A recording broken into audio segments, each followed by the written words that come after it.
जय हिंद। कैसे हैं आप लोग? उम्मीद है बहुत बेहतर होंगे। हम लोगों ने कल के वीडियो में देखा कि कैसे हमारी संख्याएं होती हैं, इकाई, दहाई, सैकड़ा, हजार क्या होता है, कैसे इन संख्याओं का हिसाब किताब चलता है, ये हमने शुरुआत कर दिया।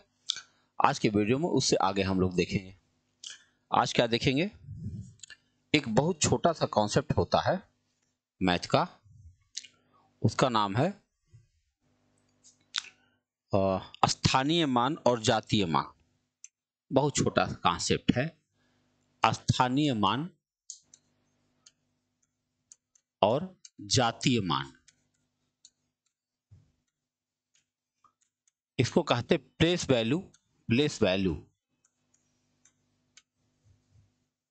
इसको कहते फेस वैल्यू। जितने भी संख्याएं होती हैं, इनके दो मान तय होते हैं। एक का नाम होता है फेस वैल्यू, एक का नाम है प्लेस वैल्यू। बहुत छोटा कॉन्सेप्ट है, आओ समझ लेते हैं। जैसे मान लो एक गिनती में लिखता हूं,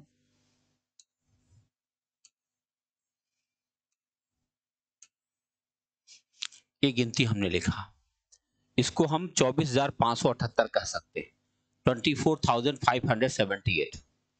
तो ये जो दिख रहा है, ये 2 है, ये 4 है, ये 5 है, ये 7 है, ये 8 है, ये इसका फेस वैल्यू होता है। फेस वैल्यू कभी बदलता नहीं, फिक्स होता है। फिक्स वैल्यू कभी नहीं बदलता, लेकिन प्लेस वैल्यू हर बार बदलती रहती है। जैसे अभी ये दिखने में 5 है, लेकिन ये 5 है नहीं, दरअसल ये 500 है। ये 7 दिख भर रहा है, लेकिन ये है 70। और दिखाएं कैसे? ये इकाई स्थान पर है, इसीलिए इसमें 1 से गुणा होता, इसका आंसर 8 आ जाएगा। ये दहाई स्थान पर है, इसलिए इसका गुणा 100 से 10 से होगा, इसकी वैल्यू हो जाएगी 70। ये सैकड़ा स्थान पर है, इसलिए इसमें 100 से गुणा होगा, ये बन जाएगा 500। ये हजार स्थान पर है, इसीलिए इसमें 1000 से गुणा हो जाएगा, इसका उत्तर बन जाएगा 4000। और ये होगा 10,000, 2 का गुणा 10,000 से हो जाएगा, इसकी वैल्यू हो जाएगी 20,000। तो ये जो अभी मान दिखाई पड़ा है, ये जो नया मान हम लिख रहे हैं, यही होता है इसका प्लेस वैल्यू। तो एक कहावत है कि कद नहीं बड़ा होता, पद बड़ा होता है। तो आप देख पा रहे होंगे कि इसमें देखने में गिनती बहुत छोटी है, लेकिन इसकी वैल्यू 20,000 है। यह देखने में गिनती बहुत बड़ी है, लेकिन इसकी वैल्यू केवल 8 है। तो ये तो मैंने जो निकाला है, एकदम बच्चों का तरीका है। लेकिन अगर इसको हम उस तरह से लिखें, जैसे विस्तारित रूप लिखा जाता संख्याओं का, तो उसको हम ऐसे सोच सकते हैं। देखो कैसे सोच सकते हैं। विस्तारित रूप क्या होता है? ऐसे 2 लिखिए, और 2 के बाद जितनी संख्याएं दिख रही हैं उतना जीरो लगा दीजिए। फिर 4 लिखिए, 4 के बाद जितनी संख्याएं दिख रही उतना जीरो लगा दीजिए। फिर 5 लिखिए, 5 के बाद जितनी संख्याएं दिख रही उतना जीरो बना दीजिए। फिर 7 लिखिए, 7 के बाद जितनी संख्या जीरो बना दीजिए, और फिर 8 लिख दीजिए। अगर इस तरह से आप इसे लिखते हैं तो इसको कहा जाता है संख्याओं का विस्तारित रूप, एक्सपेंडेड फॉर्म ऑफ नंबर। ठीक है, बहुत आसानी से आपने देख लिया होगा। तो ये 4 है तो केवल फेस वैल्यू है, और जब 4000 है तो उसका नब मतलब प्लेस वैल्यू है। अब अगर हम देखें तो दशमलव संख्याओं का भी अपना प्लेस वैल्यू होता है। जैसे दशमलव, क्या इसे ऐसे पढ़ा जा सकता है 6435.2487? नहीं। आप कहोगे नहीं, दशमलव के बाद की गिनती को अलग अलग बोला जाता है। 6435.2487। अब ये अलग अलग क्यों बोला जाता है, ये समझना है। इसको समझने के लिए क्या करना पड़ेगा? देखो, सबसे पहले तो ये समझना पड़ेगा इसमें इकाई कौन है। इतनी बड़ी संख्या में इकाई यहां पे है, ये है इकाई, ये है दहाई, ये है सैकड़ा, और ये है हजार। तो फिर ये सब क्या है? इसका नाम है दसवां, दसवां। इसका नाम है सौवां, इसका नाम है हजारवां, और इसका नाम है 10,000वां। ये नाम है इसका। 10th place, 100th place, 1000th place, 10,000th place. इसको अगर हम विस्तारित रूप में लिखें तो कैसे लिखेंगे? पहले 6 लिखेंगे और 6 के बाद जितना अंक दिख रहा है 0 बनाएंगे और फिर प्लस 4 लिखेंगे, 4 के बाद 2 जीरो बनाएंगे, फिर 3 लिखेंगे, 3 के बाद 1 जीरो बनाएंगे और 5 बनाएंगे। उसके बाद अब दशमलव वाली संख्याओं लिखने का हिसाब शुरू हो गया। मैं 2 लिखूंगा 2/10, फिर 4 लिखेंगे 4/100, फिर 8 लिखेंगे 8/1000 और फिर 7 लिखेंगे 7/10,000। ये है लिखने का तरीका और इसको अब हम दशमलव में भी व्यक्त कर पाएंगे। एक बार दोबारा लिख कर दिखाते हैं। 6000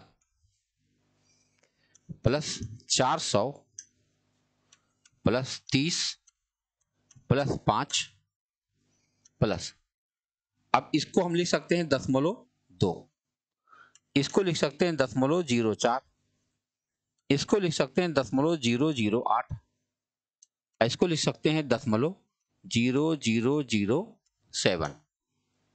तो ये जो हमने अभी लिखा ये इसका दशमलव का रूप हुआ।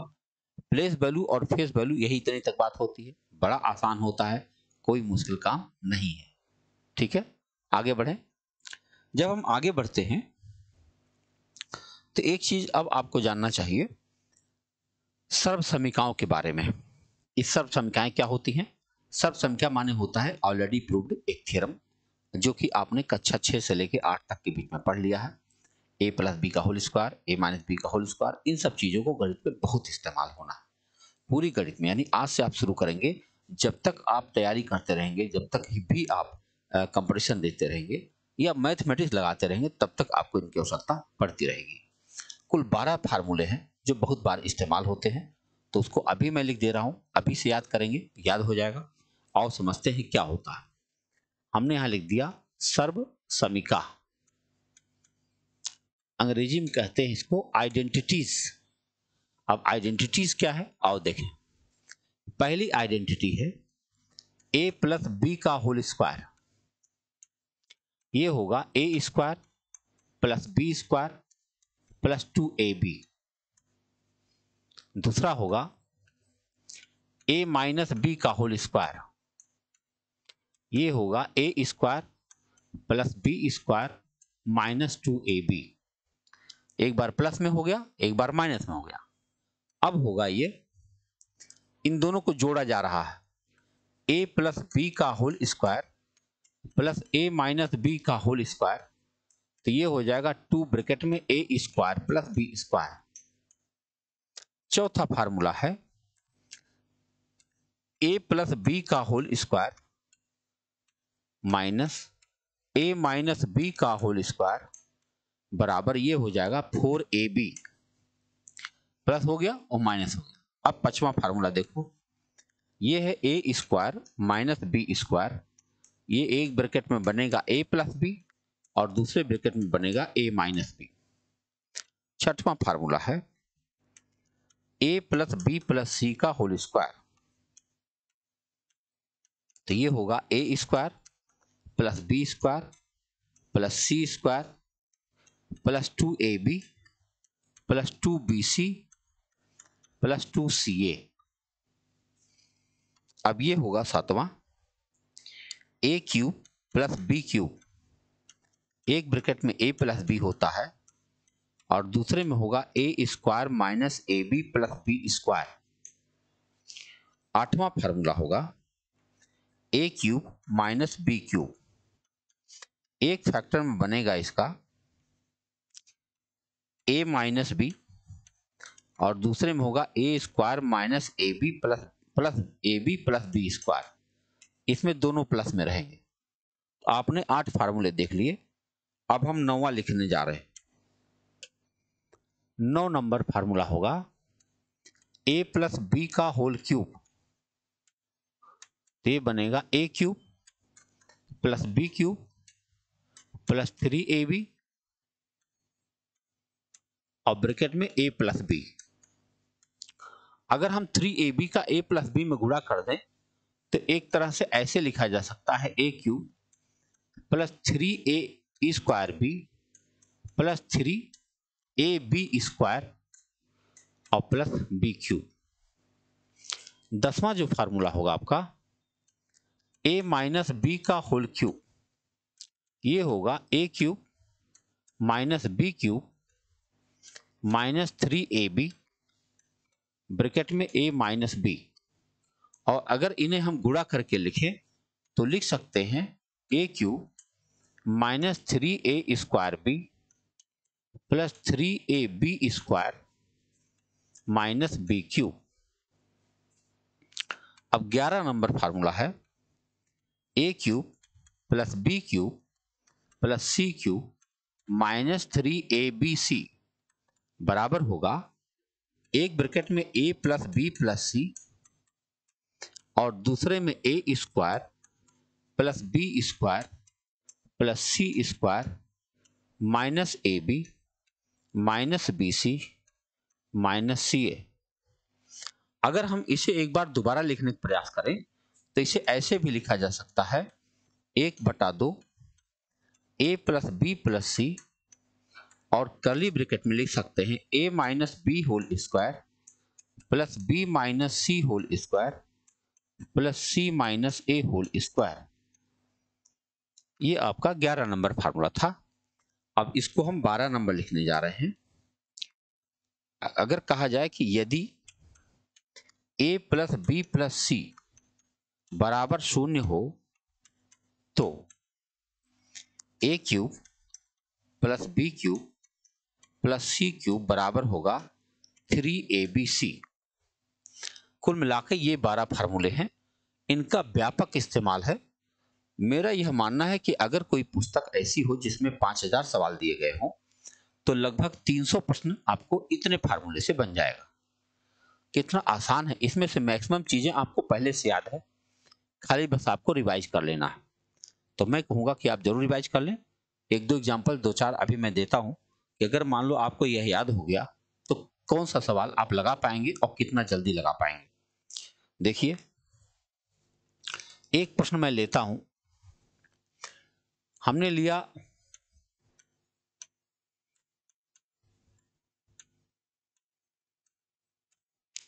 6428 प्लस 3429 का स्क्वायर प्लस 6428 माइनस 3429 का होल स्क्वायर, और नीचे मैं लिखता हूं 6428 गुणा 6428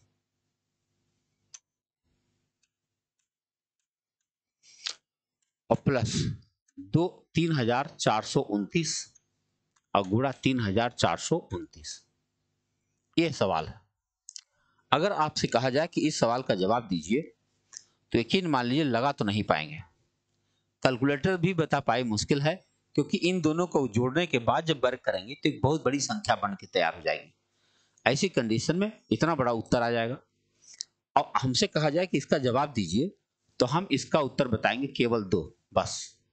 अब आप खुद सोच सकते हैं, इतना बड़ा सवाल और उत्तर केवल 2 आया। यह कितने आसानी से ज्ञात किया जा सकता है।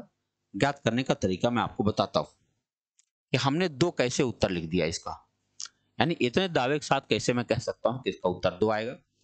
मैं इस प्रकार कह सकता हूं कि पूरी संख्या में आप देखोगे केवल 2 ही प्रकार की संख्याओं का इस्तेमाल किया गया है, 6428 और 3429। इस एक संख्या को हम a मान ले रहे हैं, दूसरी को हम b मान ले रहे हैं, तो इसको हम ऐसे लिख पाएंगे a प्लस बी का whole square plus a minus B का होल स्क्वायर, और नीचे हम लिखेंगे a square minus B square. तो आप देखेंगे फार्मूला नंबर 3 के अनुसार ऊपर वाली जो वैल्यू है इसके लिए आएगा 2 ब्रैकेट में a square plus B square, और नीचे लिखा हुआ है a square plus B square. अब ये दोनों कट जाएंगे, केवल यही 2 बचा आपके पास जो कि उत्तर के रूप में होगा। तो आप देख सकते हैं, ये तो मैंने आपको समझाने के लिए लिखा है, बाकी हमारा उत्तर पहले ही आ जाता है। इतने बड़े सवाल को देखिए। अब लड़का क्या कहता है, क्या बताएं सर, आ तो रहा था लेकिन समय नहीं मिल पाया, है कि नहीं। तो अब ये समय के मामला नहीं है, मामला ये है कि उसे याद ही नहीं था। अगर याद होता तो उत्तर दे दिया होता। एक और उदाहरण लेता हूं, 8.65 गुणा 8.65 गुणा 8.65 प्लस 3.35 गुणा 3.35 गुणा 3.35 अपान 8.65 गुणा 8.65 माइनस 8.65 गुणा 3.35 प्लस 3.35 गुणा 3.35। सवाल को ध्यान से देखो, इतना बड़ा सवाल है। हमसे कहा जाए इसका उत्तर बताओ, तो हम कहेंगे इसका उत्तर आया 12। सोचो बिना लगाए, देखो लगा नहीं मिलेगा, इतना जान लो। अगर हमसे कोई कह दे इसको सही में लगा के दिखाओ, तो हम गुणा ही नहीं कर पाएंगे। हम का मतलब कोई नहीं कर सकता, तो इसको एल्जेब्रिक फार्मूले से ही लगाया जा सकता है, उसीलिए बनाया ही जाता है कि जिसको याद होगा वही लगा पाएगा। अगर हम इसको ध्यान से देखें तो एक गुणा ए क्यूब लग रहा है, फार्मूला नंबर 7 है ये। देखो इसको हल कर रहा हूं, A cube plus B cube और नीचे लिखा है A square minus A B plus B square. तो जब हम इसको खोलेंगे तो एक ब्रैकेट में ए प्लस बी बनेगा और दूसरे में बनेगा A square minus A B plus B square. और इसको जब हम लिखेंगे तो यहाँ होगा A square minus A B plus B square. अब होगा क्या, ये दोनों कट जाएंगे और कट जाएंगे तो केवल ए प्लस बी आपका उत्तर आया। और ए प्लस बी का मतलब हुआ केवल यही इतना जोड़ दीजिए, आपका काम चल जाएगा। 65 और 35 100 होता है, हासिल एक बचेगा और 8 3 11 1 12। आप इसे जोड़ेंगे तो 12 आ जाएगा, ऐसे करके देख सकते हैं। 8.65 और 3.35 इसको आप जोड़ के देखिए, ये आ जाएगा 12.00। तो मैं यह बताने का प्रयास कर रहा हूं कि अगर इस तरह की चीजें आपको याद रहती हैं तो आप कितना जल्दी इसका उत्तर बता पाएंगे। ठीक है, एक दो उदाहरण और लेता हूं। देखो अगला उदाहरण मैं ले रहा हूं, तीसरा। ये केवल यह बताने के लिए पर्याप्त होगा कि आपको इसे याद करना नितांत आवश्यक है।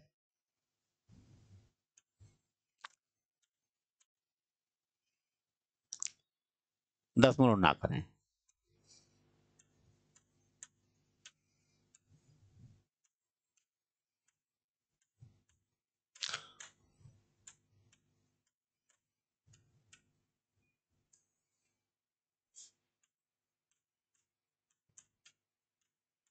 देखो ये सवाल है 864 प्लस 368 का होल स्क्वायर माइनस 864 माइनस 368 का होल स्क्वायर और नीचे हुआ 864 गुणा 368।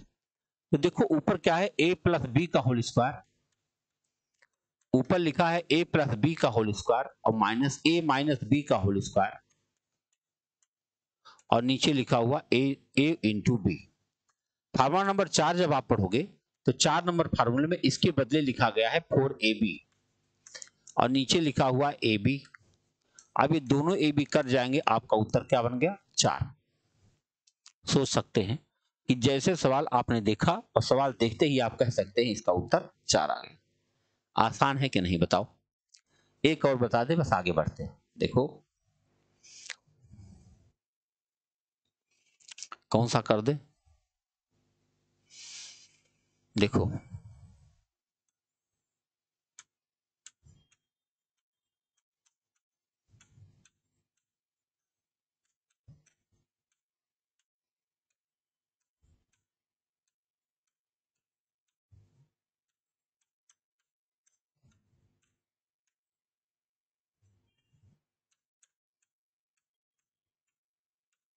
इतना बड़ा सवाल है ये। यहां है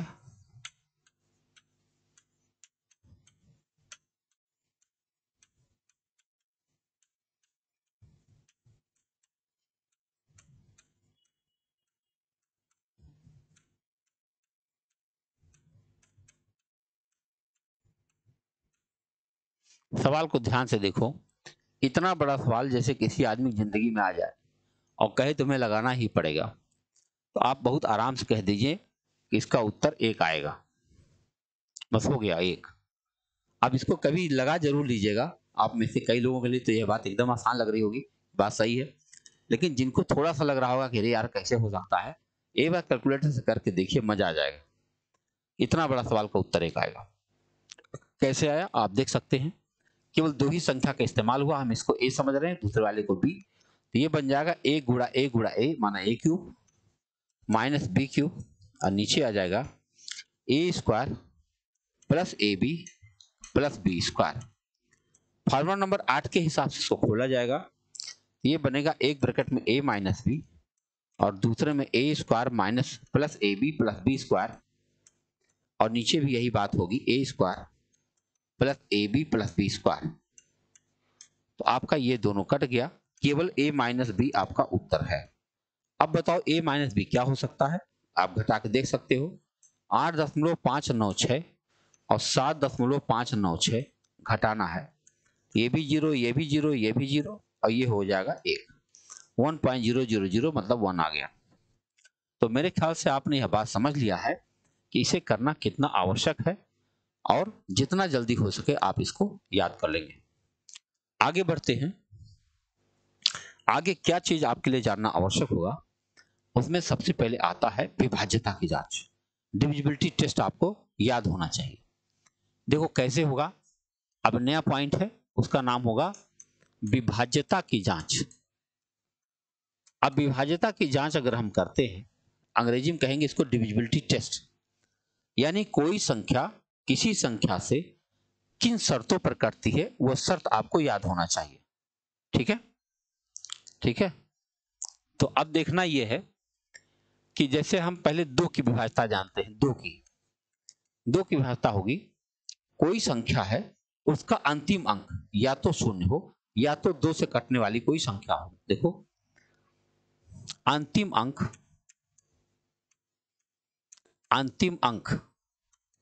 शून्य हो या 2 से विभाज्य हो, ऐसी कोई संख्या है जो या तो शून्य लिखा हो लास्ट में और या तो 2 से कटने वाली कोई संख्या हो, तब वह संख्या 2 से विभाज्य हो सकती है। मैं लिखता हूं,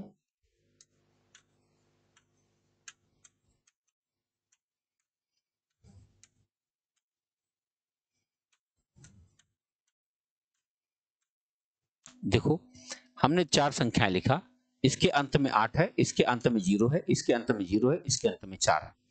तो ये सारी की सारी संख्याएं 2 से विभाजित हो रही। बिना भाग दिए हम लोग जान पाते हैं कि संख्या किससे विभाजित है। अगली विभाज्यता है 3 की। बताओ ऐसे ऐसे पढ़ना है, केवल 12 तक लिखवाएंगे, 12 तक की डिविजिबिलिटी में ही आपको गणित के सारे लगभग सवाल हो जाएंगे। 3 की विभाज्यता है, कोई संख्या दी जाए उसके अंकों का योग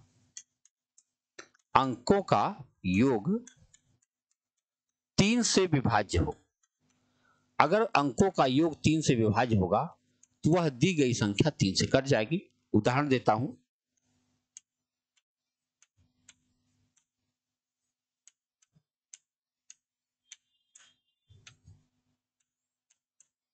देखो हमने इतनी संख्याएं लिखा, इसे जोड़ के देखो, 6 4 10 8 18, 9 8 17 1 18, 6 4 10 2 12, 6 5 11 1 12। अंकों का जोड़ 3 से विभाज्य है, तो इस प्रकार यह दी गई सभी संख्याएं 3 से विभाज्य। अब हम 4 की विभाज्यता देखेंगे। 4 की विभाज्यता है, अंतिम दो अंक शून्य हो या 4 से विभाज्य हो। अंतिम 2 अंक शून्य हो या 4 से विभाज्य हो। बताओ कौन सी कैसे बनाएंगे हम लोग, आओ दिखाते हैं। हमने लिखा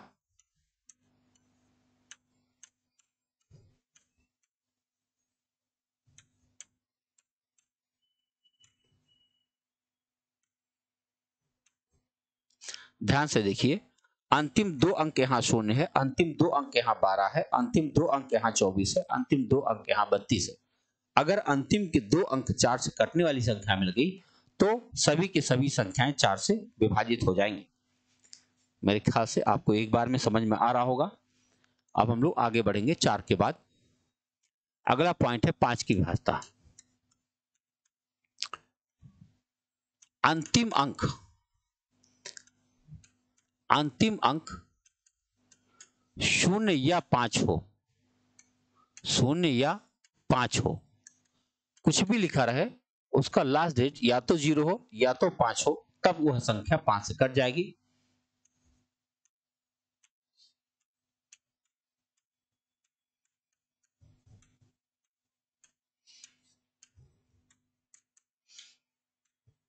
देखो, ये जितनी संख्या हमने लिखा है ये सब के सब 5 से कट रही हैं, क्योंकि इसका अंतिम अंक या तो 0 है या तो 5 है। अब 6 की व्यवस्था देखो। 6 की व्यवस्था होती है कि जो संख्या 2 तथा 3 दोनों से विभाज्य होगी। देखो, जो संख्या 2 तथा 3 दोनों से विभाज्य होगी हो, वो सभी संख्याएं 6 से कट जाएंगी। मैं उदाहरण करके दिखाता हूं।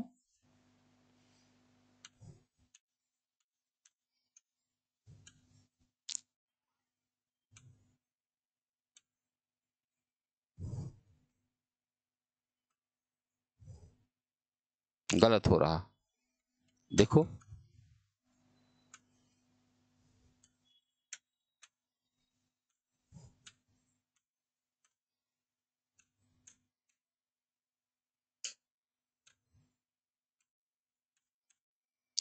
देखो, इतनी संख्या हमने लिखा, ये सब 6 से कट रही है। देखो, अंत में 2 है, 2 से कटेगा, अंकों का जोड़ 3 से कटेगा। अंत में 0 है, 2 से कटेगा, अंकों का जोड़ 3 से कटेगा। अंत में 8 है, 2 से कटेगा, अंकों का जोड़ 3 से कट जाएगा। अंत में 0 है, 2 से कटेगा, अंकों का जोड़ 3 से कटेगा। तो आप देख रहे हैं 8 5 13 1 14, ये तो नहीं हो रहा ना। 8 5 13 2 15, यहाँ 2 होना चाहिए, ये जरूरी है। ध्यान से कुछ करते हुए। तो आपने 6 तक की डिविजिबिलिटी देख लिया। अब हम लोग 7 की डिविजिबिलिटी लिखने जा रहे हैं। 7 की डिविजिबिलिटी थोड़ी सी अलग है। अलग क्या है? आप देखेंगे कई सारी पुस्तकें पढ़ेंगे तो उसमें कुछ में ही दिया गया है। दरअसल 7 की डिविजिबिलिटी 2 प्रकार की होती है। एक होती है लिमिटेड डिविजिबिलिटी, एक होती है यूनिवर्सल डिविजिबिलिटी। लिमिटेड डिविजिबिलिटी माने होता है कुछ खास संख्याएं होती हैं, एक खास क्रम में रखी जाती हैं, तब वो 7 से कट जाती है। लेकिन अगर उस खास क्रम में ना हो तब वो लिमिटेड डिविजिबिलिटी से आप बता नहीं सकते। मैं कुछ संख्याएं लिख रहा हूं, देखिए। हम 7 की डिविजिबिलिटी लिख रहे हैं, तो सबसे पहले हम लिमिटेड डिविजिबिलिटी की बात कर रहे हैं। किसी अंक को लगातार 6 बार लिख दिया जाए तो इस प्रकार बनी संख्याएं 7 से विभाजित हो जाती हैं। मैं लिख रहा हूं,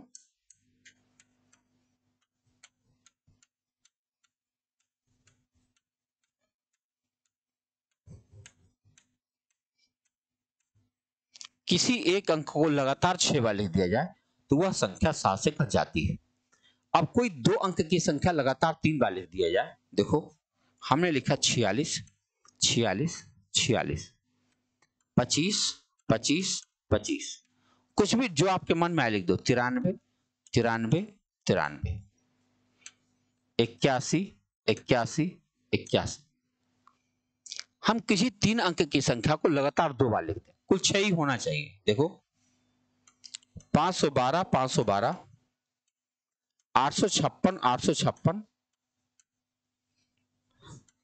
623 623, 225 225।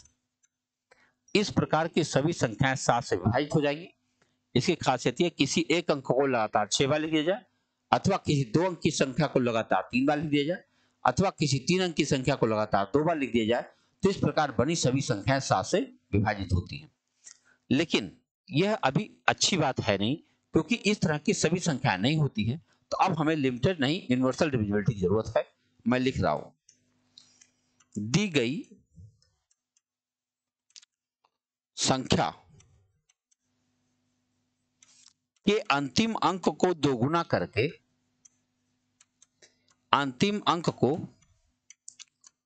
दोगुना करके शेष संख्या में से घटाते जाइए, शेष संख्या में से घटाते जाइए जब तक 0 अथवा 7 से विभाजित होने वाली संख्या न मिल जाए। जब तक 0